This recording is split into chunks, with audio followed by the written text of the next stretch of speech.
కర్నూలు జిల్లాలో జనసేన ఆవిర్భావ వేడుకలు కొనసాగాయి. ఇటు కొడుమూరు నియోజకవర్గంలో సభ్యత్వాల నమోదు ప్రక్రియ కొనసాగుతోంది. రాబోయే స్థానిక సంస్థల ఎన్నికల్లో భాగంగా గెలుపే లక్ష్యంగా ముందుకు వెళ్తున్నామని జనసేన నేత సంధ్యా విక్రమ్ అన్నారు. క్షేత్రస్థాయిలో పార్టీని బలోపేతం చేస్తామంటున్న సంధ్యా విక్రమ్తో మా correspondent Mastan face to face. ఆవిర్భావ దినోత్సవం సందర్భంగా కర్నూలులో జెండా ఆవిష్కరణ కార్యక్రమంలో చాలా మంది అయితే కనుక జనసేన నాయకులు అయితే పాల్గొంటున్న పరిస్థితి. ఇట్లే కోడుమూరుకు సంబంధించి సంధ్యా విక్రమ్ మనతో ఉన్నారు. వారిని అడిగి తెలుసుకుందాం రాబోయే రోజుల్లో ఏ విధంగా ఉంది, ఈ జనసేన పార్టీకి సంబంధించి సభ్యత్వాలు ఏ విధంగా నమోదవుతున్నాయి, రాబోయే రోజుల్లో కార్యాచరణ ఏ విధంగా ఉండబోతుందనే అంశాలు అయితే తెలుసుకునే ప్రయత్నం చేద్దాం. సార్ చెప్పండి, ఈ జెండా ఆవిష్కరణ ఈరోజు ఆవిర్భావ దినోత్సవం, దీన్ని ఏ విధంగా సెలబ్రేట్ చేస్తాం? ఖచ్చితంగా ఆవిర్భావం అంటే అందరికి పండుగ రోజు. మా నాయకుడు 13 ఏళ్ల కిందట ఆయన కఠోర శ్రమతో గుండెల మండే బాధతో ప్రజలకు మంచి చేయాలనే ఒక ఉద్దేశంతో ఆవిర్భవించి చేసిన పార్టీ జనసేన పార్టీ. ఈరోజు ఒక పండుగ వాతావరణంలో ఈరోజు జెండా ఆవిష్కరణలో ఊరు వాడ ఏకమై చేసిన పరిస్థితులు, అదేవిధంగా సామాజిక సేవలు, దాంతోపాటు సామాజిక సేవలు కూడా జన సైనికులు అందరు కలిసి ఈరోజు చేస్తున్న పరిస్థితులు. కాబట్టి ఖచ్చితంగా ఈరోజు మా అందరికీ జనసేన నాయకులు కావచ్చు, కార్యకర్తలకు, జన సైనికులు ప్రతి ఒక్కరికి ఇది ఒక పండుగ వాతావరణంలో ఈ పండుగని జరుపుకుంటున్నాం. ఈరోజు సెలబ్రేషన్స్ ఏ విధంగా ఉన్నాయి, ఏమేమి కార్యక్రమాలు చెప్తున్నాం కదా, జెండా ఆవిష్కరణ, ఊరు వాడ జెండా ఆవిష్కరణ చేస్తున్నారు, సామాజిక సేవలు చేస్తున్నారు, అన్నదానాలు, రక్తదానాలు అన్ని రకాలుగా చేయడానికి కార్యకర్తలు ముందుకు వస్తున్నారు. ఇది ఒక పండుగ, అందరికీ ఒక పండుగ, పార్టీలో ఉండే ప్రతి ఒక్కరికి ఇది ఒక పండుగ కాబట్టి పండుగ విధంగానే చేస్తున్నారు.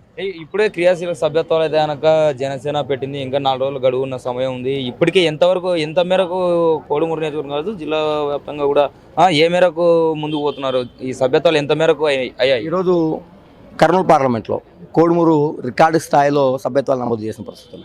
ఇంకా 4 రోజులు ఉంది. ఈ 4 రోజులు ఇంకా రికార్డు స్థాయిలో మేము కూడా నమోదు చేయడానికి ఊరు వాడ తిరుగుతున్నాం. ఖచ్చితంగా రికార్డు స్థాయిలో సభ్యత్వాలు నమోదవుతున్నాయి. భవిష్యత్తులో కూడా సభ్యత్వాలు తీసుకోవడం కాదు, వాళ్ళకి ఖచ్చితంగా నాయకత్వం వహించే దిశగా అడుగులు వేస్తాం. ఈ స్థానిక ఎన్నికల దృష్టిలో రాబోయే రోజుల్లో స్థానిక ఎన్నికలు దగ్గరలోనే ఉన్న పరిస్థితి, జనసేన ఏ విధంగా ముందుకు పోతుంది? ఖచ్చితంగా ఈరోజు ఎంత బలంగా అయితే సభ్యత్వాలు చేస్తున్నామో అంతే బలంగా స్థానిక సంస్థలు కూడా మా సత్తా చాటడానికి అన్ని విధాలుగా మేము సకలం సమకూర్చుకున్నాం. ఖచ్చితంగా మా సత్తా చాటుతాం. ఖచ్చితంగా కోడుమూరు నియోజకవర్గంలో స్థానిక సంస్థలు అధిక సంఖ్యలో స్థానిక సంస్థలను కైవసం చేసుకుంటాం. మా నాయకునికి, మా పవన్ కళ్యాణ్ గారికి కానికిస్తాం. ఇప్పుడు 12 సంవత్సరాలు పూర్తి చేసుకుని 13 సంవత్సరంలో అడుగుపెట్టిన పరిస్థితి జనసేన ఆవిర్భావ దినోత్సవం. ఇది 13వ సంవత్సరానికి అడుగేస్తున్న పరిస్థితి. ఇప్పుడు రాబోయే రోజుల్లో ఏ విధంగా ఉండబోతుంది? రాబోయే రోజుల్లో అన్ని రకాల కమిటీలు కావచ్చు, గ్రామ కమిటీలు కావచ్చు, మండల కమిటీలు కావచ్చు, నియోజకవర్గ కమిటీలు కావచ్చు, జిల్లా కమిటీలు కావచ్చు, అన్ని కమిటీలు పడే సూచనలు ఖచ్చితంగా కనపడుతున్నాయి. రాబోయే నాకు తెలిసి ఆవిర్భావ దినోత్సవం ఈ సభ్యత్వాలు అయిపోయిన తర్వాత దానిపైన పార్టీ అడుగులు వేస్తుంది.